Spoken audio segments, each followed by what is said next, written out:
This video is made with the intention of being a no damage tutorial of the game.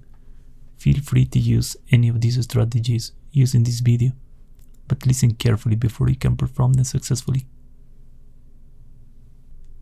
Hello everybody, this is a no save no damage run of Resident Evil. Getting the ending 6 with Jill Valentine.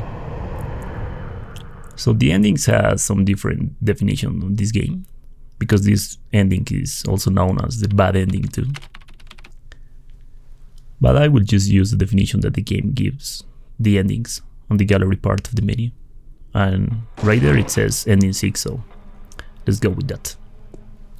So as you can see, I'm skipping all the cutscenes because this will be like pretty fast run. I think it's 1 hour and 20 minutes. And main reason for that is because in this game cutscene time, it counts for the game time at the end of the game. So it's not like on other racing games that the cutscene doesn't count as game time. And right now what I'm doing right there is called stair skating, and it was invented on this game, or at least on the remaster of this game. What you have to do is when you are going up or going down on a stair, you have to smash the run button. Or you can rebind your controls and make it with the right stick. For example, on speedrun.com, the category that it doesn't have doors, so it has the door skip mod. It allows you to rebind your run button to the right stick, so you can like just rotate the right stick and you can stair skating the fastest way, but it's only allowed for the door skip mod, right? For the no damage run on Team Hitless, it's allowed as well, so don't worry about it. And it's the best way to play this game because it saves you a lot of time. Going down and going upstairs, I think is the most that you will be making in this game. So I like to kill these 2 zombies because why not? No, I'm sorry. It is because the first one is pretty hard to dodge when you're getting out of the crypt. And the second one, behind the second one, there are shotgun shells. So I like to pick up the shotgun shells that the second one has. Well, he doesn't have it, but it's behind him, so. Because the second one is pretty easy to dodge, as long as you stick close to the right wall before entering to the crypt. The second one will never aggro. And these ones never become Crimson Head, so that's another addition on the remake that the classic one doesn't have. When you kill a zombie, and you don't decapitate the zombie or you don't incinerate the zombie in this game, the zombie will become a Crimson Head in a certain amount of time. I think it's like 10 minutes. I don't really know the exact time. And when a zombie becomes a Crimson Head, it's a pain in the ass because the Crimson Head can run, and most of the time they will slash you instead of attacking you. So it will count as damage, right? Because on this game, like Resident Evil Remake, you can use defense item weapons to get out of a grab and do not get damaged. So for example, if a zombie grabs you, you can use a defense item and it will not count as damage. It's pretty handy and it's pretty overpowered, to be honest, in this game, the defense items. Jill has daggers, and it has like, I know, it's like electricity things that the security people use. I don't know how to call it. It's called tester in Spanish, I think. I would just call the electricity things that you can use in order to avoid a grab from a zombie. So there are a lot of differences between the classic one and the remake of this game. So, but first, what you have to do here is go directly to the chemical and then get out as fast as you can, and the dogs will never jump over the fence and try to bite you. And right here there's a dagger. So the daggers are the best friendly weapon you can have in case you fucked up a because there's a lot of way to avoid zombies grabs. Of course, the easiest one is just to get grab and use a defense item, but you can strafe enemies as well. So the strafe means that you get close to the zombie and bait the auto attack, and then get out as fast as you can of his grab range.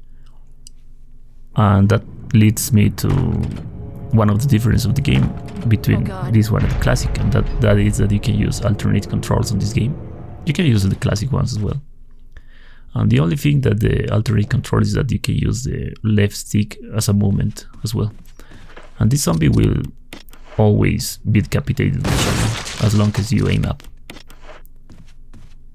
There's a few zombies that are like 100% sure they will get decapitated, and that zombie is one of them. I didn't pick up the canteen because for this ending it's not necessary. Or it is? Well, I will explain you that later, because the canteen is only useful for the end of the game. Because as you can see, I won't be killing a lot of zombies at the first section of the mansion, and that is because I don't want they to become a Crimson Head. I'm sorry, my controller fell down. So that's why I don't kill them, I just avoid them.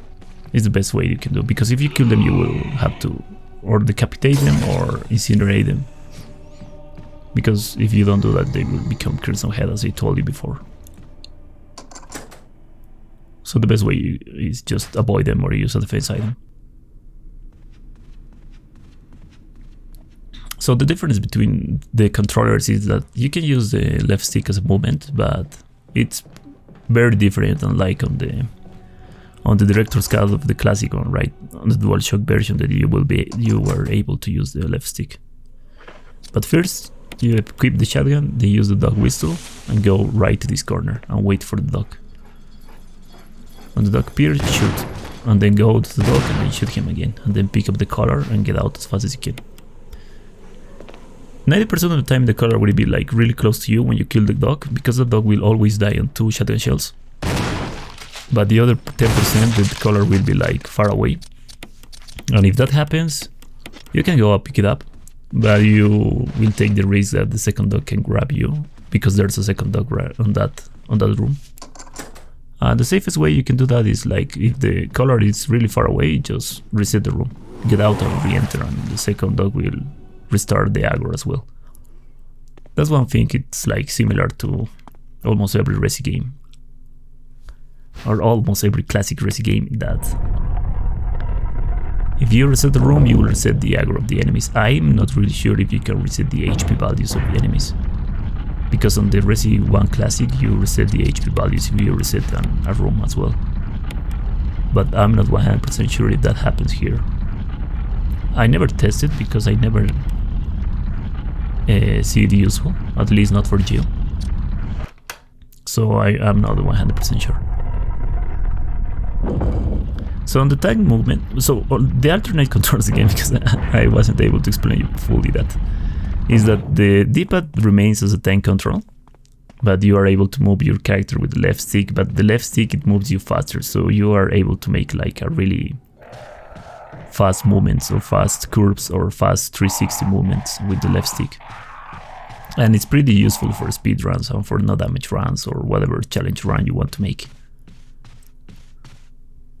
But the left stick, it works with the camera, so it depends the camera you are, it will depends what movement you can make with the left stick. So sometimes it can troll you, because the tank movement, the D-pad will be always like, the up button will be always make you run straight. It doesn't matter what camera you are.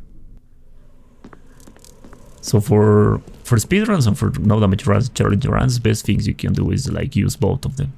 Know where to use the D-pad and where to use the left stick as a movement. It will take you some time to learn how to control pretty well the movement of the character with the left stick, but it's not like super hard. It just takes practice, and the more you play you will get better on that. And the grenade launcher is in the same place as always on the classic, right? On Forest body. And Forest will never wake up unless you go to the end of that room. He will wake up, but just don't do that, right? Just pick up the grenade launcher and get out. So I think I will make a video teaching you how to start skate on both different categories for a speedrun, for example. But for another match run, as I told you on Team Hitless, it's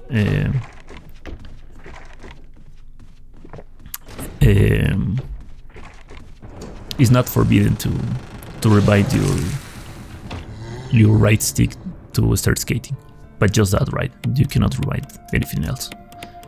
It's like on the door skip mode category for speedrun.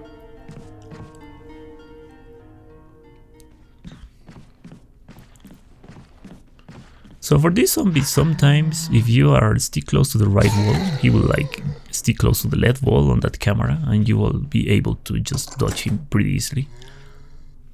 But sometimes it doesn't happen. So, and that leads me to another thing, the difference in this game, and that is the DFP values in this game. So at 60 FPS, the enemies are more random, to be honest. Not all of them, and it's not like a really good amount. It's like 20% maybe of the enemies, or 10, that are more random than on 20 FPS. I'm sorry, on 120 FPS. 120 FPS they are more consistent on their pathing or whatever they do. And of course at 120 FPS the game is faster. You can start skate faster, you can strap faster, you can perform some dodges faster. And I'm pretty sure you can quickshot faster on 120 FPS. But I wasn't able to learn how to quickshot because it's really fucking hard to learn how to quickshot, to be honest. There are two strats or tricks you can make with the weapons in this game. One is the quickshot, that it works only for the handgun, and I think for the Magnum. I'm not really sure for the Magnum. And the other one is the pump cancel. The pump cancel, it's like the recoil cancel, and that works for the shotgun and for the grenade launcher, and I think for the rocket launcher, but the rocket launcher doesn't matter because it's an infinite weapon, right? So the pump cancel, it's not so hard to perform. You need practice, of course, but it's pretty simple. What you have to do is like you aim shoot, and when the shoot animation ends, or at least the sound ends, you have to release the aim and shoot button and then press up the D-pad up button, and I don't know what the fuck am I doing there, right? So there are two strats for that zombie. You can kill him with the shotgun if you want, and 90% of the time you will decapitate him, or you can just use a defense item and then go on directly to pick up the music notes and get out. You can use even a dagger. It will give you enough time to not let him grab you when you go to the music notes and get out. But of course it's better to use electricity defense item, right? I think it's Duster? I don't know what's the name, and I completely forget about the name of that thing.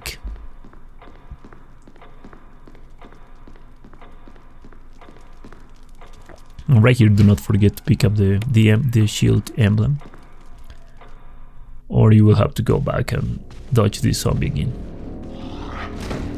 The strat I use right there, 90% of the time works, and the other 10% the zombie will grab you. But if it grabs you, it doesn't matter, right? You will just use a defense item, but don't kill that zombie. That's the worst thing you can do, because if you kill that zombie, when you go back to the mansion after the guardhouse section, he will be a Crimson Head. So do not kill that zombie. There are certain zombies that will just despawn. Doesn't matter if you kill them or not. But that zombie will not, so that's why I don't like, and I don't kill that zombie. The zombies that came through the windows on the hallway that is on the left, those zombies despawn after the guardhouse section. And I think no, those zombies doesn't respawn yet. Other zombies are the ones that doesn't respawn. But those were not. But the zombie I told you that can become a Crimson Head, he will never despawn, so that's why you don't have to kill them. Or kill that zombie. So for this puzzle you have to move the large gear to the left twice and then leave the puzzle. And that's it.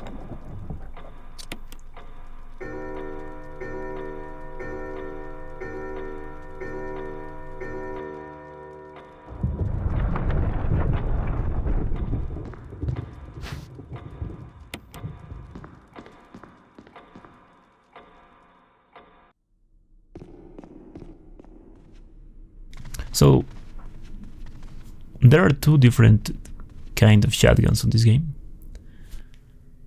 but I never used that shotgun with Jill. I don't think it's necessarily the assault shotgun that you can get right now on the Yawn part.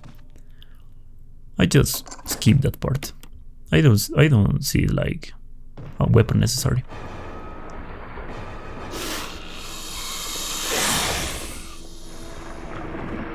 So when the cutscene ends, just run straight and a little to the left. So you won't get stuck on the pillar and Yawn will be able to attack you. And just wait until Yawn comes to you and get out, going around the pillars. But always wait until Yawn is behind you before going around the pillar. Or Yawn will cut your way and will bite you. And right there I just know that I don't have a defense item, so I have to shoot this zombie. Or dodge him. You can dodge him if you stick close to the left wall. But sometimes the zombie will be like in the middle of that hole and you won't be able to dodge that zombie. As I told you at the beginning of the game, it depends which pattern you are following on different parts of the rooms. That will depend how the zombies will be positioned. So for example, for that hole, it's that... I don't know how it works for that zombie. I'm sorry. But yeah, I'm not 100% sure that's true that I told you right now, but I think it works like that because I play this game a lot. And it works more on 20 FPS, to be honest, than on 60 FPS. So if you're making challenge runs or speed runs, play this game at 20 FPS. Unless your computer doesn't work very well at 120, right? Because I believe I just make 3 endings at 120 FPS, then my computer starts dying, so I have to play at 60. So that's why I know the difference between 120 and 60 FPS. There are not many, but there are a few. So this room is not mandatory. It's only mandatory to do this room if you want the Magnum. And the Magnum is pretty helpful. For the dogs, at least. Unless you pick up the assault shotgun and use that shotgun for dogs, and you can just skip the Magnum, right? That's up to you, and that's the really good thing about this game.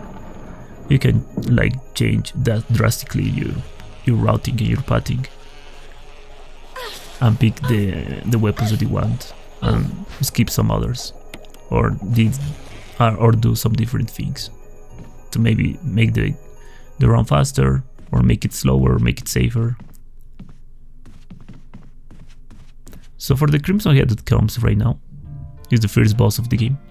Well, I think Yawn's the first boss, but that Yawn fight you cannot kill Yawn, so I don't count it as a boss fight. The first boss fight is the Crimson Head. I like to use the grenade launcher.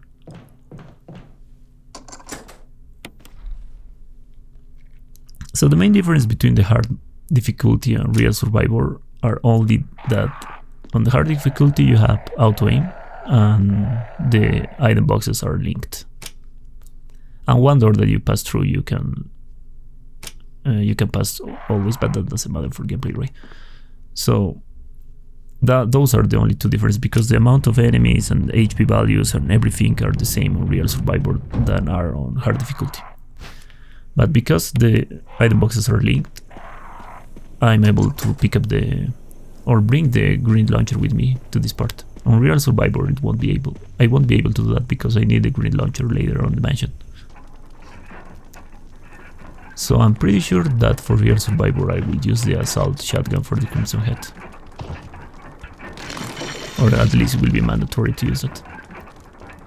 So the Crimson Head will 98% of the time will get stunned with the grenade launcher, but the other 2% not. And believe me, because I tried, sometimes he won't get stunned with the grenade launcher, it's not 100%. And another 98% of the time he will die with 3 explosive rounds, and the other 2% will die with 4.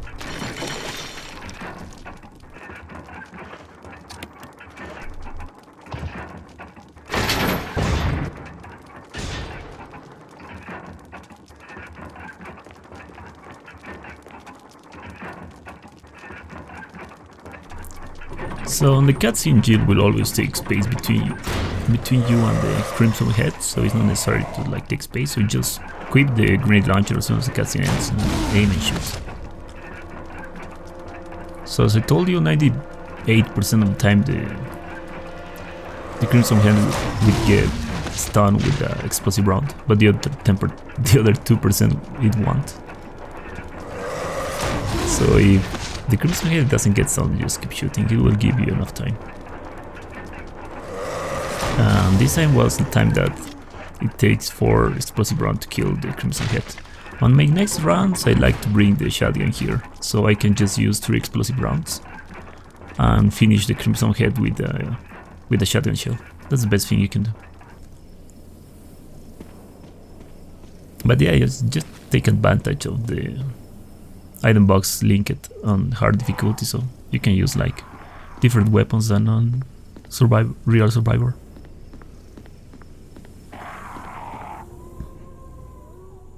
Believe it or not, these zombies sometimes tank an explosive round, but this wasn't the case. So, and if you don't want to waste ammo, you can just let him grab you and use a defense item. Oh no, we don't have, because we use all of them, yeah. And there's a dog on that room, just in case. So you have to like go directly to the crest and put the crest and then enter to the room. And these are just puzzles, so.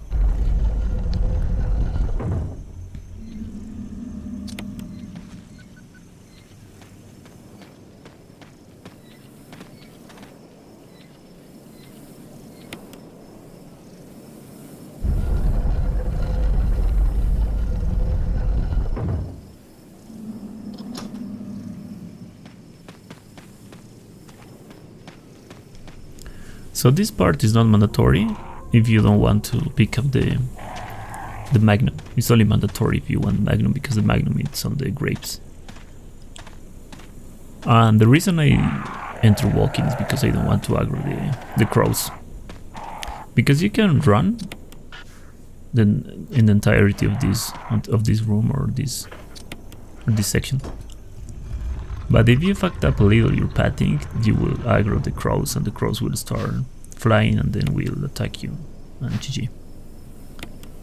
So that's why I like to enter walking, but I think I have big balls and I will get out running. Because if you run straight in the middle of that pathing, the crows won't aggro, and you will see that right now. But I don't recommend that, because it's very risky. If you fuck up a little, GG. So the best thing I recommend is that you always walk in the middle of the crows, and when you get out of that part you can start running.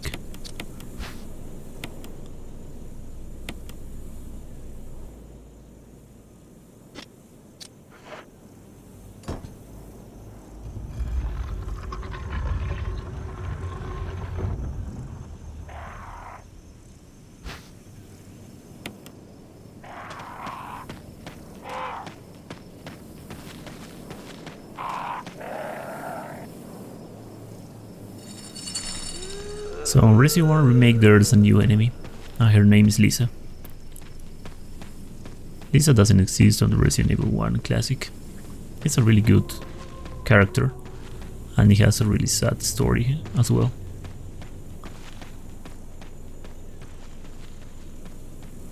But yeah, so Lisa is invincible. You cannot kill Lisa. You can just disable Lisa, or you can just avoid Lisa by making some dodges. So right here is the first encounter with Lisa, and there are like a lot of strats you can perform right here. I will explain you all of them, and I think on this video, and I think on all my videos I just use one, and it's the safest one. And you will see it right now.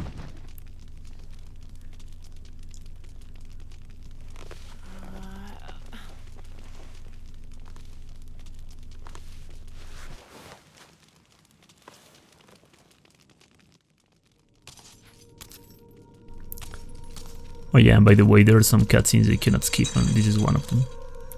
So when you regain control of your character, pause, equip the magnum and shoot one time, and then pause immediately as fast as you can, and equip the magnum, and just run straight.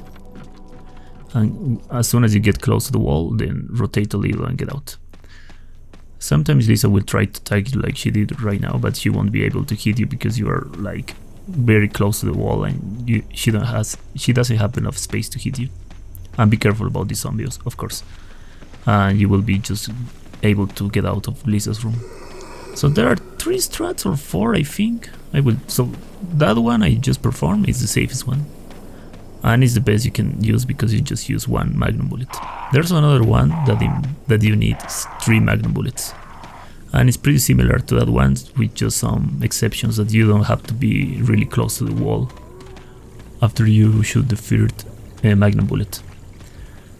Then there's the third strat that consists that you have to dodge Lisa, and that's the hardest one, and it's very risky if you don't perform it very well.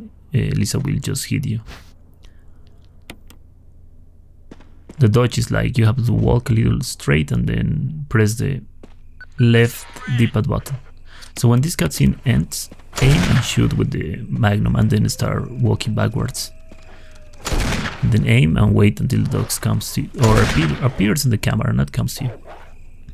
You have to wait until the sound the dogs make when they die, because that dog didn't die with 1 magnum bullet. So that's why I have to waste 1 more.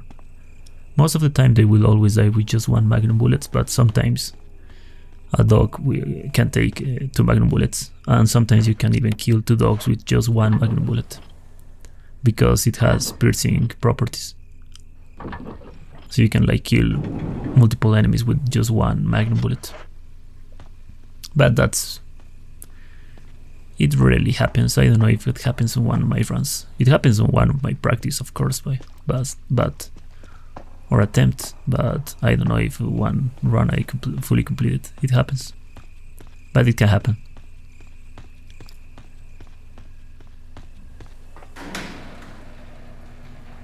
Right here, I don't like to trigger the crow, so that's why I do that. I like really close to the left wall.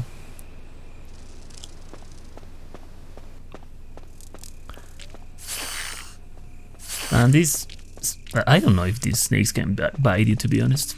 If you keep walking, you should be okay. They never bite me. Now we will make some either management again. Just save everything and pick up the handgun.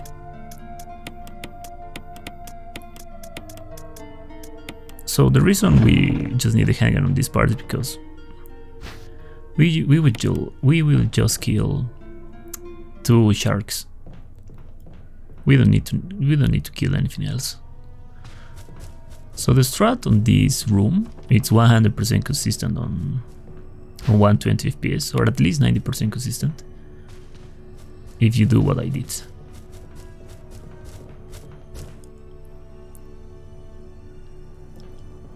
But at 60 FPS it's different. Sometimes the spider is like faster on the land and try to spit acid to you, and you cannot like just get out of the room pretty fast.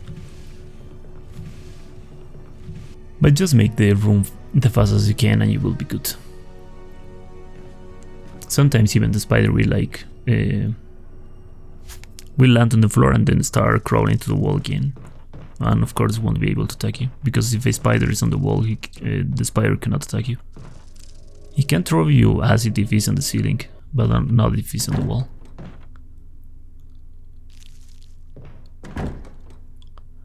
So right here, I don't know if it is the attempt I fucked up the camera and I booked the zombie down. What you just need to do is wait for until the zombie comes to you and then use the face item. But the reason I'm really far away from him, it's because you need to wait until the door fully closes, because you cannot use the door if the door is not closed. So that's why I wait until the zombie fully enters and the door closes.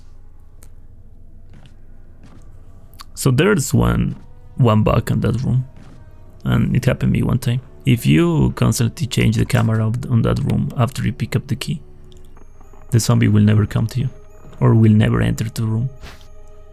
And that's the worst thing can happen to you, because the zombie will stay in the hole, and you need to return to that room. But if you didn't bug that bathroom, the zombie will always stay in that bathroom. The zombie will never get out of the bathroom, so the room will be free, or will be clean. And the self-defense gun, I think it's called, that little gun, I think it one-shot everything in this game, or at least every enemy. Of course not bosses, right? But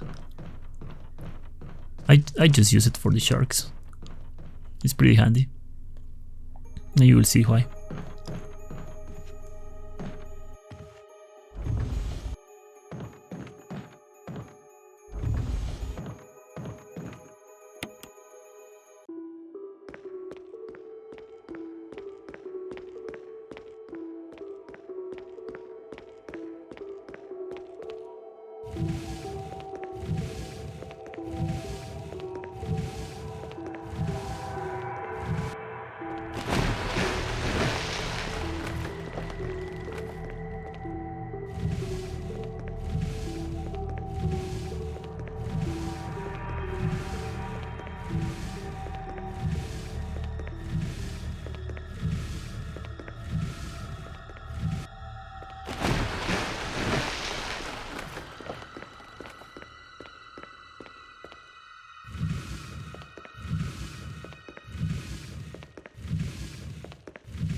So unfortunately in this game I don't think there's a weapon that always kills an enemy in one shot. Maybe the self-defense gun, and of course Barry's Magnum. But even zombies can tank a one Magnum bullet, a normal Magnum bullet. It happened to me once in the laboratory, believe it or not. They can even tank an explosive round. It's pretty interesting how this game works, to be honest. So when the cutscene ends, just equip the self-defense gun and shoot the third shark, and then get out of the room as fast as you can. When you are out, equip the handgun and then re-enter to the room, and just take advantage of the auto-aim and shoot. The shark will take between 6 and 8 shots to die. Almost always it will be 6 shots. And this strat is from Ether, by the way, so huge shoutouts to Ether. It's a really talented Resident Evil no damage runner. So I think I use a combination of speedrun strats, Garci's run strats, and Ether run strats. And of course I make some of my own strats as well. But yeah, I think I will leave a card on this part, and I will let you click on that card and go to their channels.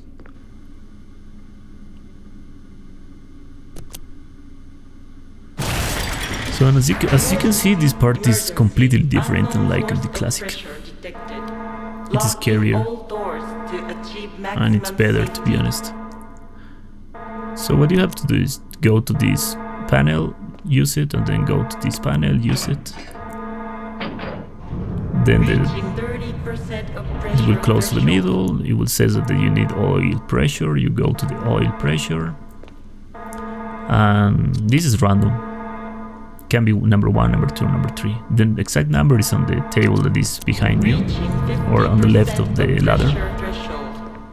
But I think it's faster to just go and try which number is, by luck, instead of go to the table and rate which number is. And then you have to repeat what you did at the beginning.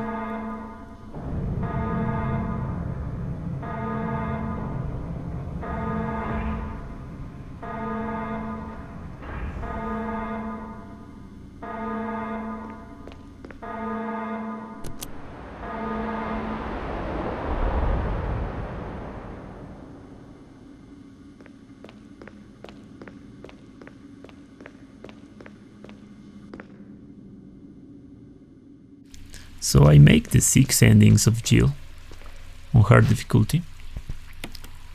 And I'll be completely honest with you, man. The alternative ending to it was the most painful ending to make. You will see that on that video. But for Real Survivor and Invisible Enemy, I just make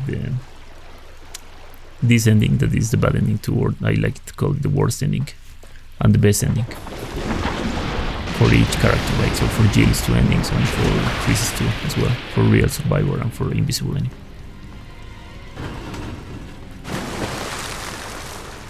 So for the endings, it's like you don't have to make like a lot of changes. It's just like for some endings you have to decide now when you have to give back the Magnum to Barry, or you have to let Barry die on the heliport fight. It depends.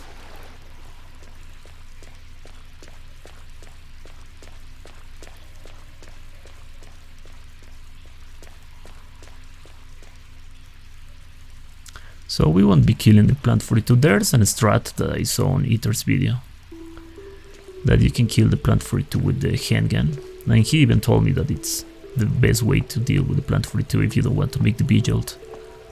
But I believe the safest strat you can make is just make the B-jolt. Of course it will take you more time, but it's not a lot, to be honest. It's like it will take you like 2-3 minutes more.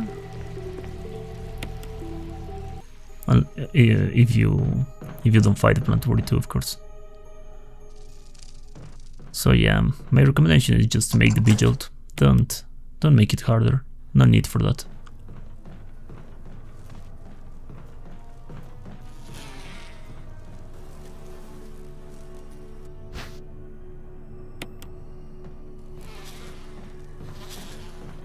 So the bees on this room can sting you, even if it looks like they won't, or at least I think it looks like the bees can. So just make it faster, and the combination on this keypad is random. It's not always the same. It's the same that it will always be 3, 6, and 5, but the order it will always be different. And right here you can make the B-jolt. So we just have 3 empty item slots. So with 4 it's faster, but with 3 it's like 30 seconds more, I think. So just pick up 3 empty bottles and then fill up 2 with the water and 1 with the number 3. Then combine number 3 with water, and then go and pick up the number 6. Combine the number 6 with the combination of number 3 and the water, and then pick up another 6. Combine the number 6 with the water, and then combine that combination with the other combination. Then pick up number 3, and you got the B-jolt. So when you pick up, for example, if you pick up the number 3 and combine it with the water, it becomes number 4. The water, it counts like one number. So if you combine number 6 with the water, it's number 7. I don't like to explain this puzzle with colors because maybe there are some daltonic person watching this video and it will be rude for them. So it's better to just explain it with the numbers, right?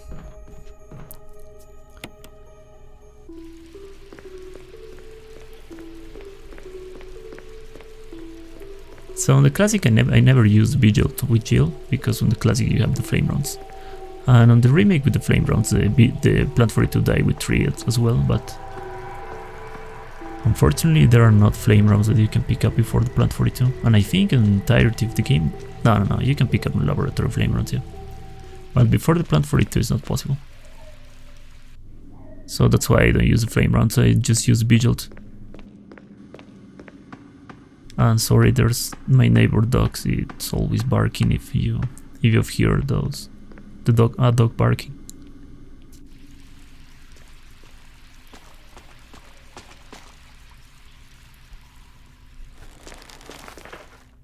When you use Vigil, then the game gives you the option to discard the empty bottles. So you have to be very careful when you discard not an item, because if you choose no, and this works for the keys as well, the item will remain on your inventory and you won't be able to discard the item manually. This game doesn't allow you to do that. So you have to choose always yes when the game lets you discard an item.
Dude, I was just trolling with that puzzle, I don't know what happened. My brain stopped, I think.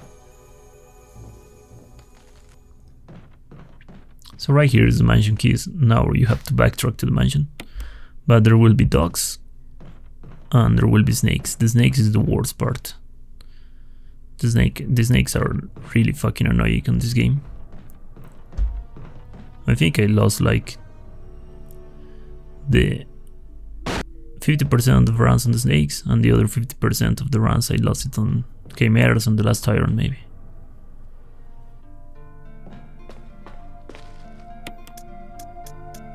So for this part you need the magnum, shotgun shells, magnum bullets, and the shotgun of course. And the key of the mansion. The handgun is not necessary anymore in the game. You can forget about the handgun.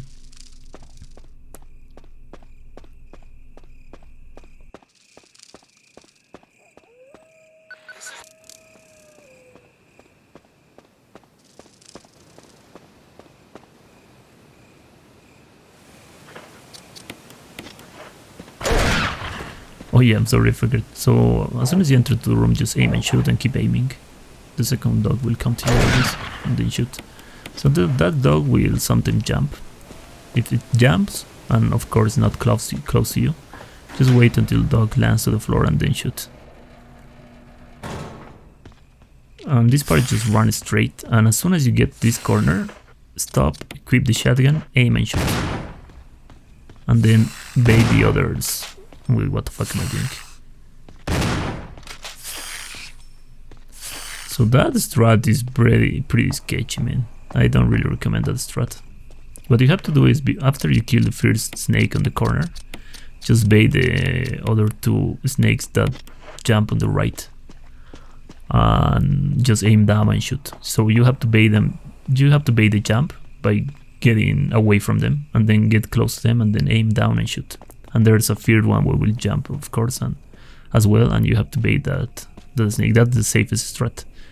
The speedrun strat is just like running all the time, but you have to make a really good line, a really good pathing, and it's pretty hard, to be honest, and it needs a lot of practice, so I don't really recommend that strat.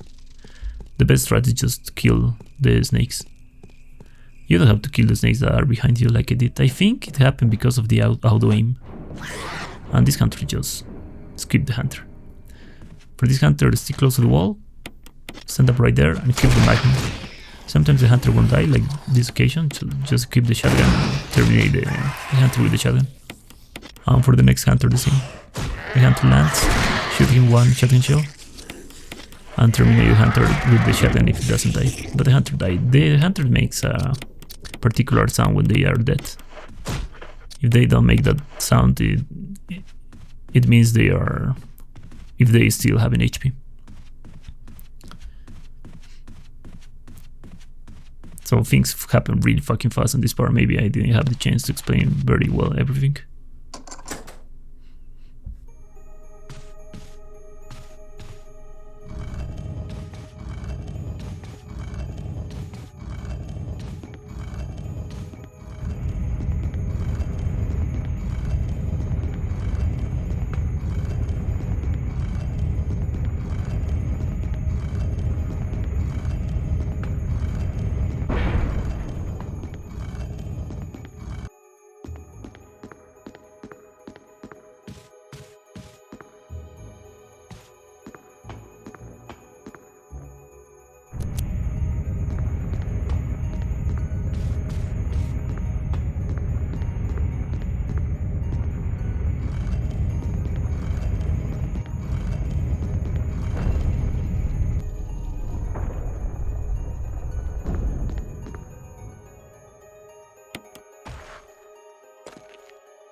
So right now it's just, I think, pick up the... Well, we have to dodge some spiders, kill some zombies, pick up the red gem, and then kill the Yawn, the giant snake. So for these spiders, it's pretty simple. Just follow what I did, and the spiders will never hit you. The last one will try, but it will never like it. It will always like throw you. It will like always doing that, the last spider. So for these zombies I like to kill them. And be careful with this one, with the bald one. Because if you are pretty close to the wall, maybe the zombie will vomit instead of grabbing you. But most of the time that zombie will just die with one shotgun shell. And the other one is dead as well, so... Oh yeah, and I forget about that. So a main rule to know if a zombie is dead or not is that they have to start bleeding on the floor, like in the classic. If they are not bleeding, they still have an HP.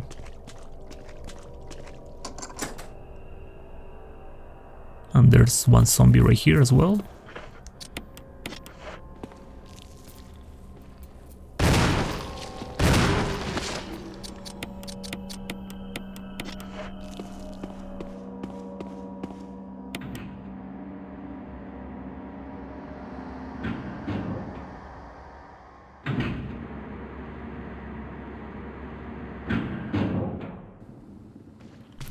So you can dodge this zombie if you want, if you just follow the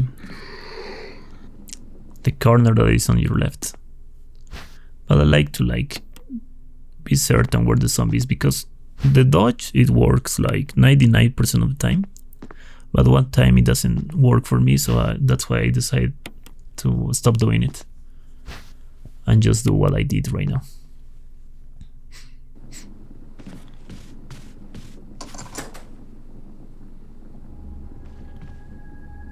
By the way, there's one hunter on the right, on this room, and there's one crimson head on the room before that. So for the bad endings, it's not necessary to pick up the yellow gem. Just the... I don't know. I'm lying, dude. For one bad ending you need the yellow gem. But for this ending, this is the bad ending 2 or the ending 6. You just need the red gem.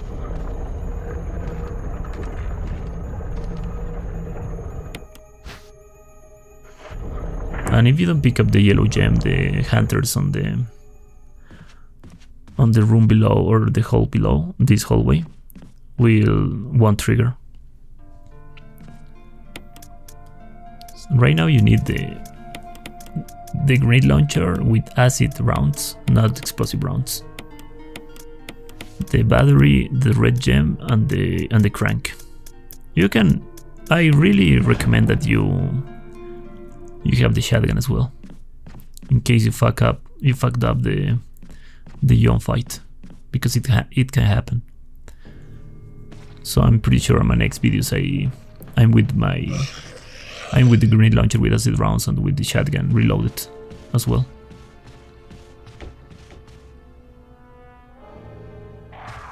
And that's why you didn't have to kill that zombie at the beginning of the game. As you can see, zombie's still there, but it's not a crimson head.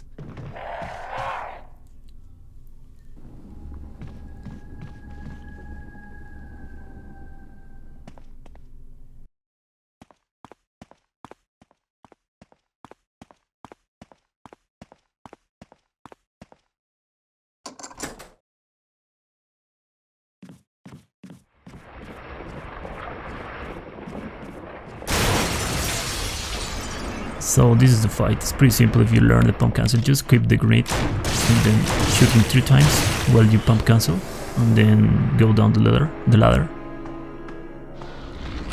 And then run straight until the camera change, aim and shoot. And Yawn is dead. Yawn will always die with 4 acid rounds if you follow that strat. The main thing you need to do for this fight is learn how to pump cancel. As I teach you before, I definitely will make a video just showing you how to do that, because it's pretty hard to explain you while you are just watching it, performing it. But again, what you have to do is you aim, shoot, and when the bullet goes out, on this case the grenade goes out, you have to release the aim and shoot button, and then press the up button, the up D-pad button, and then press the aim and shoot button again. And it will cancel the recoil of the weapon, and you will shoot like immediately.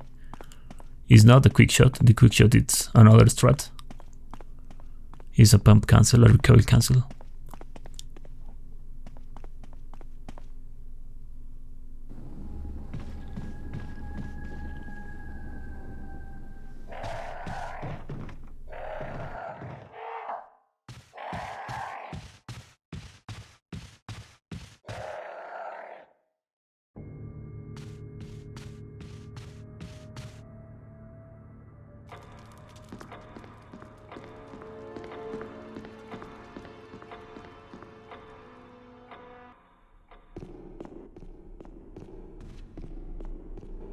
So on this room, this is the last room that you can use the mansion key. That's why you can discard it. And if you bring the shotgun, it's mandatory to discard that key, because if you didn't discard, you won't have enough space for this jewelry box. And this is the dodge for this zombie. And then not pick up the herb. I fuck up right there, man. So I was like, I have to use a defense item. You just have to pick up the jewelry box and then get out. But the safest way to do this is just kill him with the shotgun. So that's another reason it's good to bring up the shotgun. Not just because Yawn, because you can kill this zombie as well. But you need 1 acid round. Right now I have 2. But it's just mandatory to have 1. Because I like to kill the hunter that is on this part. So maybe you notice, but I like to kill enemies that will be on my path, or will be on places that I have to backtrack all the time. Unless they are zombies, because zombies can become crimson heads, right? So for this hunter, I completely forget I have to kill him. But I was able to shoot him 1 acid round before he can slash me, because he screamed like an idiot before start attacking. What you have to do is just enter to the room and then immediately shoot him 1 acid round. But there's one important thing. As I told you, enemies won't always die with just one bullet of a weapon. So for example, that hunter won't always die with just one acid run. Sometimes it will tank the acid run and will still with HP. So that's another good reason to bring the shotgun. And the dodge for the snakes are easier. Just do what I did. You have to be really fucking close to the lead wall after you go up the ladder. The only snakes you have to be worried about are the first snakes. The other ones are not really dangerous. I think they can bite you, but if you're still running, they won't. I never like stand up and wait until they bite me. But believe me when I say that the snakes are the worst part of this game. It will kill a lot of runs if you are making a no damage run.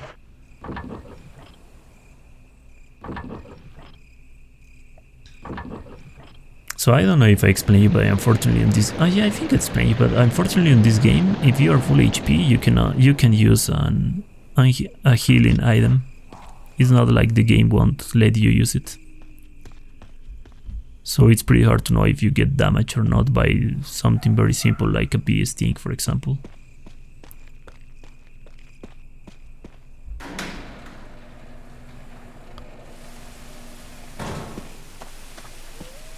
But if you want to be 100% sure if you get damaged or not, just use the SRT tool if you are playing on PC. The SRT tool is a tool that it shows you the HP values of your character and of the enemies as well. And it can show you game time and the rank, depends of the Resi game that you are playing. It's available for all Resi games that has a PC version. So even the classic ones has the SRT tool. Is that you? So the crank is on Enrico's body like in a range mode. But there's one hunter with Jill on this place. But the dodge is like very simple. Just stick close to the wall that I sticked. The hunter will always scream before trying to attack you. Now there are two hunters on this room, and the dodge is the next one.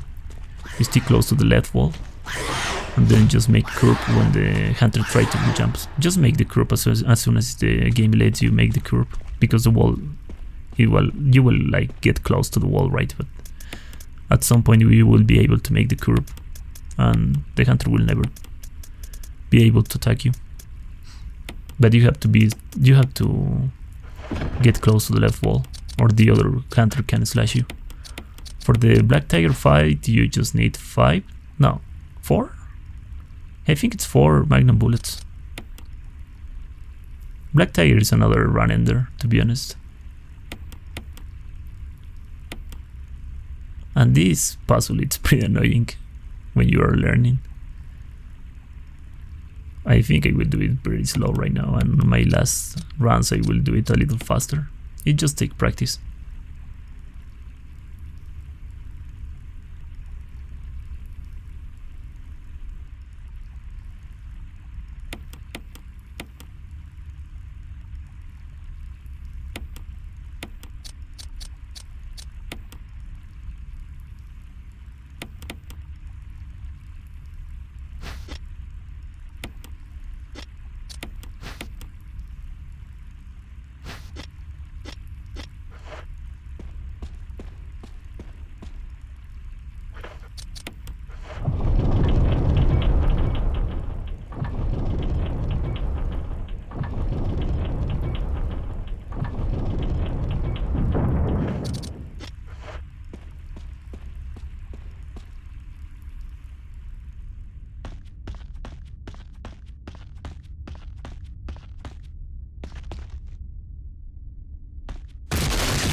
So there are two ways to enter to this battle. You can enter with the Magnum equipped or unequipped. So what you have to do as soon as you regain control of your character, just go to this part, aim and shoot.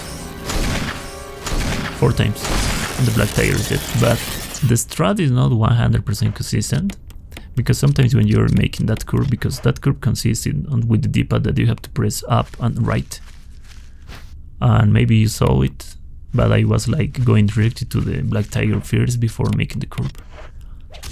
And the reason it's not 100% consistent is because sometimes the black tiger will like instantly throw you acid or will jump, and both auto attacks can inflict damage. So just practice that battle. It's like on my last runs I like to use the left stick instead of the D-pad and make like in the middle of the left and down, but more to the left with the left stick. It's pretty hard to explain, to be honest. But the black tiger can make two things on that, or 3 things, I'm sorry. One, it can jump, and of course if you are going to the left, it will just jump and it will miss the jump and you will be cool. The other one is the one that it did on this run. It will like try to speed, but it will like holding the speed on her body. And the other one is that it will just instantly speed. The best one you can have is that it jumps, because if it jumps it will give you like 4 magnum bullet shots. The worst is that it can speed acid instantly and hit you. And the one that it did is like, nah, it's like, it's not good, but it's not bad as well, because you have to like going around the black tiger, and sometimes when you're going around the black tiger first with the speed, maybe you will dodge the speed, but then will try to attack. And it can make one pretty nasty attack that it has a long range. It's about to learning, to be honest. You have to practice that fight a lot, and you have a typewriter like just before the fight, so just practice. That's the best recommendation I can make.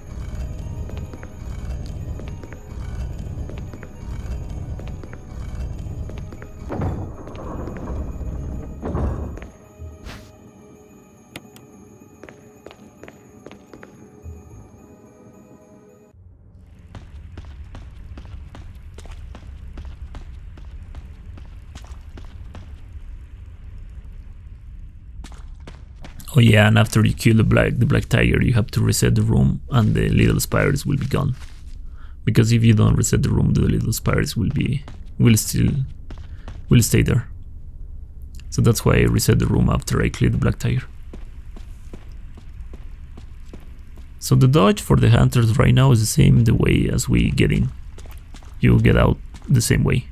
You just have to stick close to the wall, to the same wall. Because if you don't get a stick close to the left wall, the second hunter can immediately make a 180 slash. And there's a chance that it can attack you.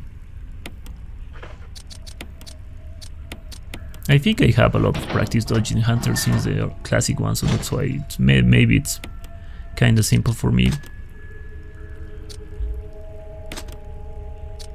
But I don't know if it's really hard to perform, to be honest. The combination right there is just 4. It's 4, 2, 3, 1. It's always the same. So there are some puzzles that are random, and there are some puzzles that are always the same, and that puzzle is always the same.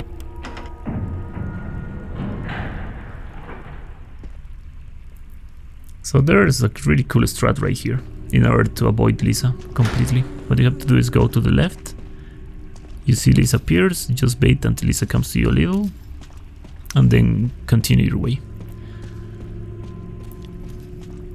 And by doing that, Lisa will never cut your way. It's 100% consistent, so it will always happen the same. An invisible enemy, it's a little harder, at least the second part you have to enter to that room. Or the third part, I think. Yeah, the third part. Because you cannot see Lisa and you cannot like bait her completely. And sometimes can cut your way.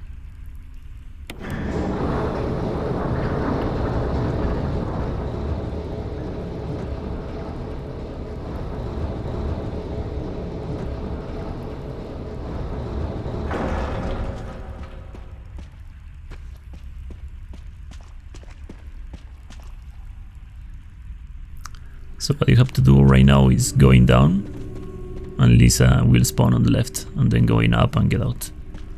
Because if you don't do that, Lisa will spawn right here and will cut your way. So that's why you want to make Lisa too. And right there I fucked up because you don't have to go to this way. Because this place is like a labyrinth, so you have to be careful about it. You need to go to this door first. But I just fucked up because this is my first run on this game. I think on my other runs I didn't fucked up. But maybe, I don't remember very well.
So right now you have to re-enter to the Lisa labyrinth.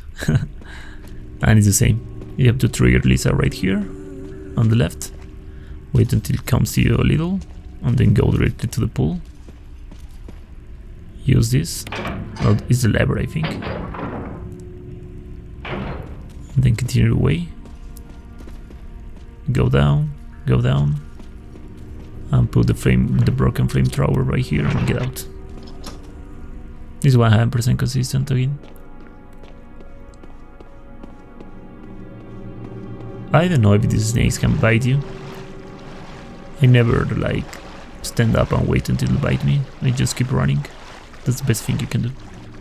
And their jewelry box is right here.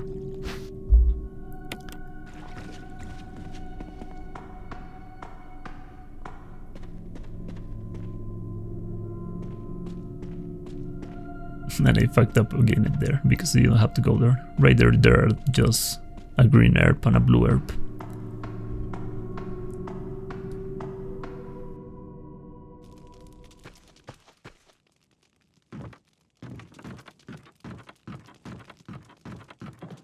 So we are back on Lisa's house.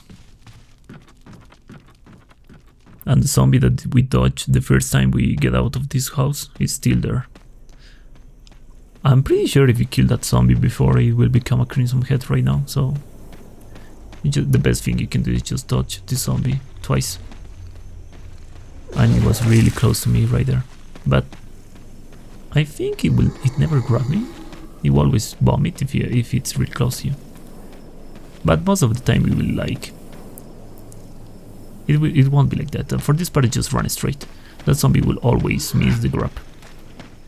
But if you want to make it safer and you are kinda scared, just stick close to the right wall.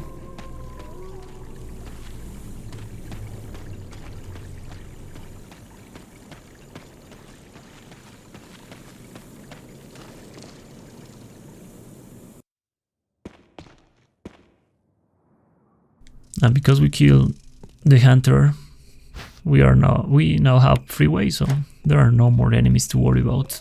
The next thing we have to worry about is Lisa's fight. But before that, you have to enter to the Spencer's office. I think it's Spencer's office. Yeah, I think it's the Spencer's office. I'm not really sure. You have to just turn on the lamp. And there are shotgun shells on the left, by the way, if you want. But I don't need it, so I just pick up the metal object and get out. And the safest and fastest way you can go back to the main hall is going for the art room, the graveyard, and that's it. And there are no enemies, as I told you so. Safest way, fastest way.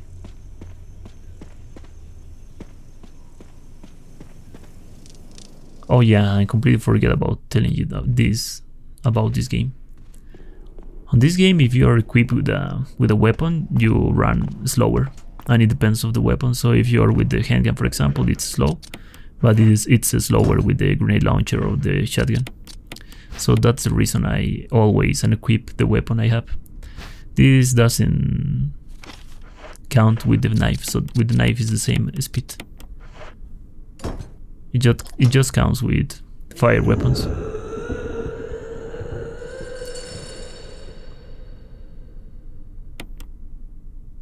So for the Lisa's fight, you need the Magnum, the shotgun, and of course the two bugs that you pick up, the blue bug and the red bug. But because this is the bad ending too, and we have to let Barry die, we will have Barry's Magnum, but I don't really recommend to use Barry's Magnum unless it's really necessary for Lisa's fight. There are several ways to make Lisa's fight. There are a lot of ways to do it. You can even make the fast kill. It's not a fast kill, it's a fast falling. I like to call it like that because Lisa doesn't die, as I told you, is invincible.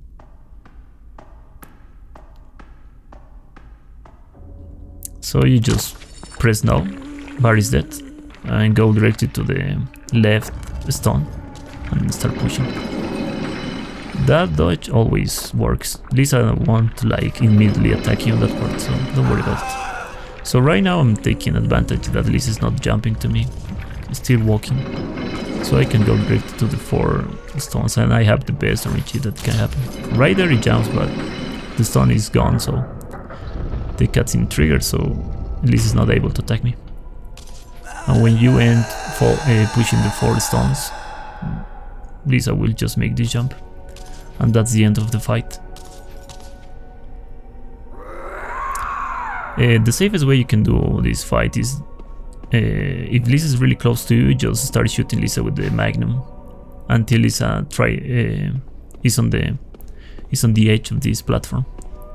You can even make her fall her down if you want, and that is considered a fast kill for Lisa.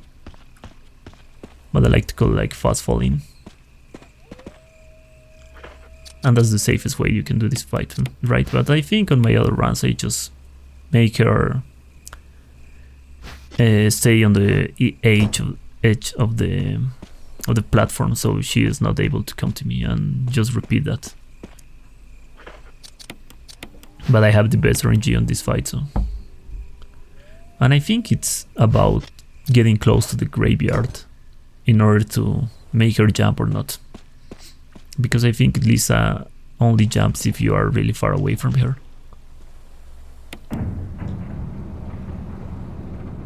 And when there's Barry on that fight, it's completely different as well. You have to take care of Barry if you don't want Lisa to kill her. Because sometimes Barry just act like an idiot and never shoot, and Lisa just throw him.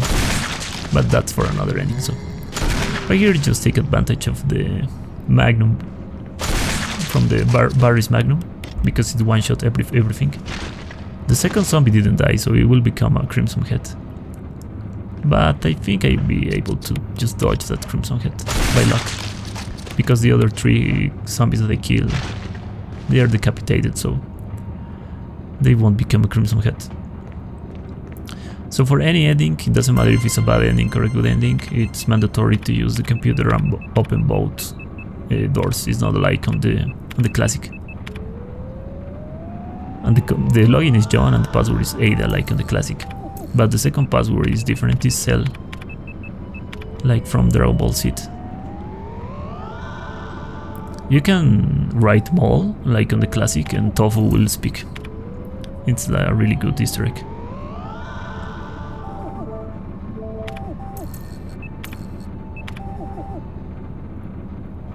And after you open both doors, you have to go back to the second floor.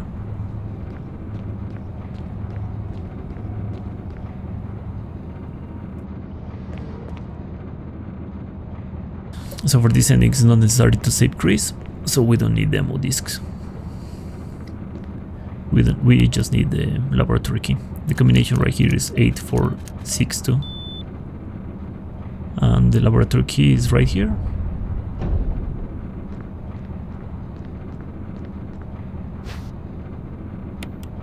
You go back to the first floor. So in the laboratory, the hardest part is the chimeras, but they are not harder. Like on the, I think on the classic one they are harder. Yeah, in my opinion, chimeras on the classic are harder than on the remake. But that's just my opinion, right? So you need to kill the zombie because you have to backtrack this part like 2 more times. And the zombie that is right there, it's not necessary to kill him. So enter walking. And then go to this part, equip the magnum, aim and shoot. So sometimes there are 3 things that can happen with this chimera. One, the chimera can be on the ceiling and you will miss the shot. That's the worst thing it can happen. But if that happens, just shoot again, because when you shoot, the chimera like will instantly land to the floor and you can kill them. And if it doesn't die with the second shot, just reset the room and do it again. The second thing that can happen is that the chimera can be really close to you, and when you kill the chimera make an auto attack when it's decapitated before dying. And if you are close to the chimera, it will attack you. And the first thing that can happen is that the chimera will be like really far away from you, and you will just have a free kill.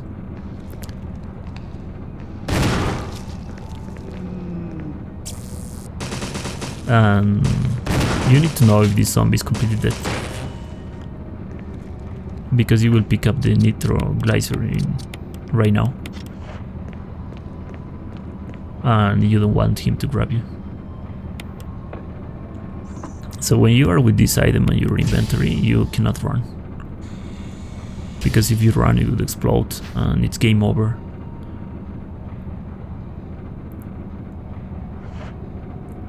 But there's a strat that speedrunner uses, that it's like you make 2 steps and then run a little, run 2 steps and repeat. Runs 2 steps, walk 2 steps. But this is not a speedrun, right? So the time, it doesn't matter. You can just walk. It's the safest way, and there are no enemies, so you don't have to worry about anything. I think there's even percentage values that increases, depends what you do. So if you shoot, I think there increase a certain amount of percentage, and if you run, another certain amount, and like that if you get grabbed as well. But if you just walk, it remains 0. So you can hear one chimera in this room, but that chimera is on the left, so it will never come to you. So don't worry about that chimera.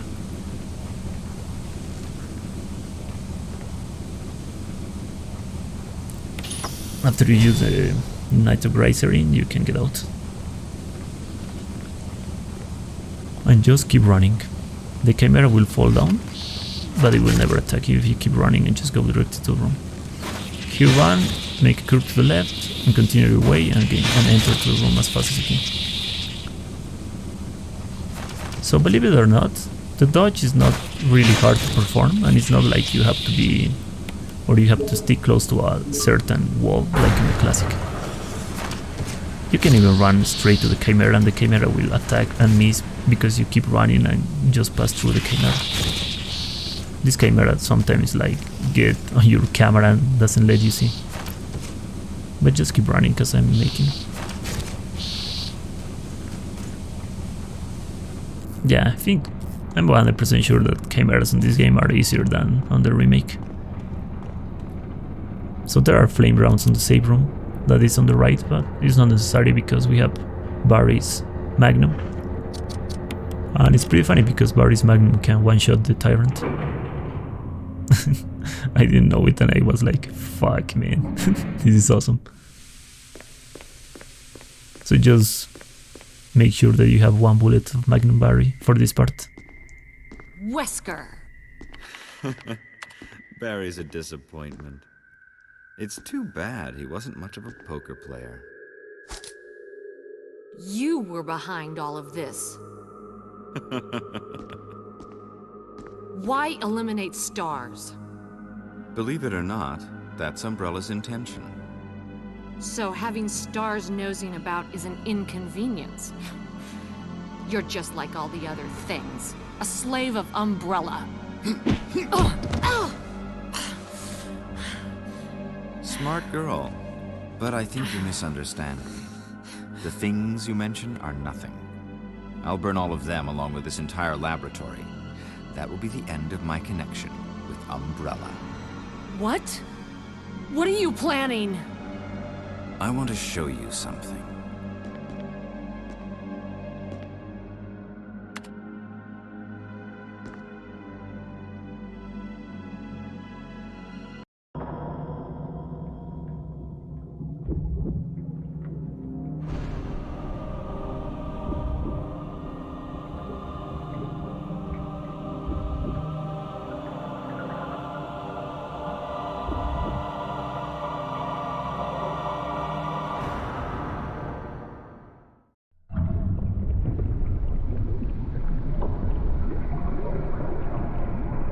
The ultimate life form. Tyrant. You couldn't have been experimenting on people. No. It's beautiful. For the sake of this thing? You'll never understand.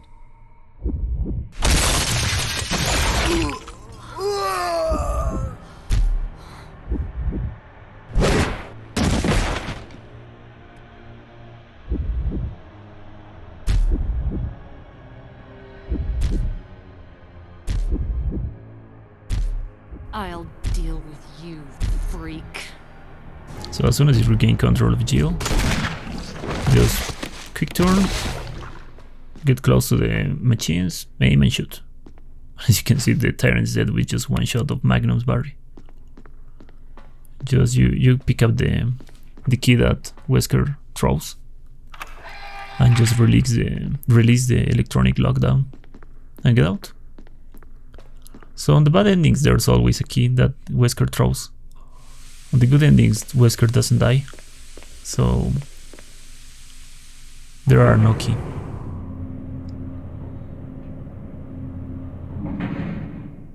So I consider good endings the endings that you have to fight the teleport, by the way.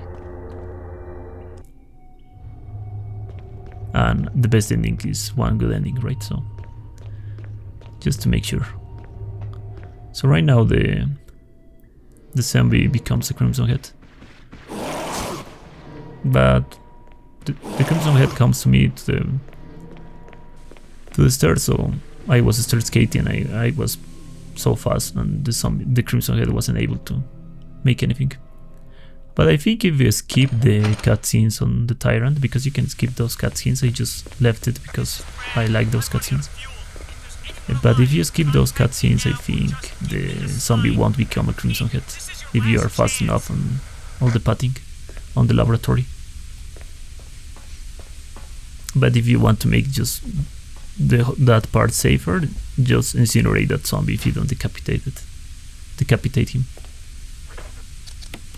So right here I don't have space, so I just use an acid round and combine with explosive round, and I have one item slot. But yeah, this is the end, because there is no fight with the Tyrant, as I told you. So this was Resident Evil 1 Remake, no save, no damage. Getting the ending 6 with Jill Valentine, or better known as the bad ending 2. Thank you so very much for watching. Hope you like it. Hope you learned. You have questions, you can left it on the comments, or you can find me on twitch.tv or twitch.tv/Saurio. Or you can always find me on the Discord, on the Team Hitless Discord as well. Just feel free to ask me anything if you have questions. I'll be happy to help you. So yeah, that's it. Thank you so much for watching, guys, girls. Have a good one. I'm Ares, and I see you next time.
Jill, you did a fine job.